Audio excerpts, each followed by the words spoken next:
na masisimutan ng pera. Gawin niyo po ito Tuesday or Friday. O basta ikaw po ay may oras, huwag kang gagawa ng mga ganitong mga pamamaraan na nagmamadali ka. Kasi magiging effect po yan. Kailangan may oras ka. Gawin niyo po ito ng Tuesday or Friday or kaya sa umaga. Basta ikaw po ay hindi po masyadong abala. Yan. At pagkatapos mga bossing ko, kailangan din po natin ng isang malinis na papel.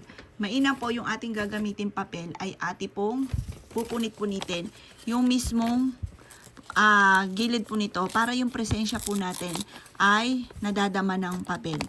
Yan. Lalo na kung lagi kang walang pera. Gawin nyo po ito. Sikreto lang po ito ha. Ang paggawa ng mga ganito. Gawin nyo po siya kung di Tuesday or Friday. Para hindi ka lagi nauubusan ng pera. Isulat nyo po dito yung amount na matagal mo nang ninanais. Halimbawa ay 7 billion. Walang masamang mangarap. Bilyonin na natin. At pagkatapos, kailangan lamang po natin ng bawang. Sa bawang na ito, mga bossing ko, mainam. Isang bawang lamang. Sulat na rin natin dito yung pangalan po natin. Halimbawa, Apple Pagyo. Apple Pagyo. Magkakaroon ako ng 7 billion.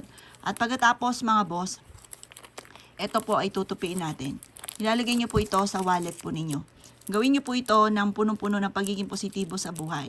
Kasi yan ang numero 1. Sabihin nyo po dito, magkakaroon ako ng maraming pera at kailanman na hindi na ako maubusan ng pera. Siksikliglig at umapot, maraming pera ang darating sa akin. Ngayon na simula ng aking pagyaman. Ngayon taon na ito ng 2025 ay maraming pera ang darating sa akin. Yayaman ako. Magkakaroon ako ng bagong bahay ngayon taon na ito at magkakaroon din ako ng bagong sasakyan. At mababayaran ko lahat ng aking mga utang at magkakaroon ako ng 7 billion na ipon. O, walang masamang mangarap mga bossing. Subukan nyo na po ito basta positive ka. Pagka gumagawa ng ganitong mga pamamaraan, laging positive. Kasi kung ikaw ay nega, kinukontra mo mismo yung mga wini-wish po ninyo. Hindi rin po yan magkakatotoo. Kailangan lagi kang positive. Subukan nyo po ito at napaka-epektibo po nito.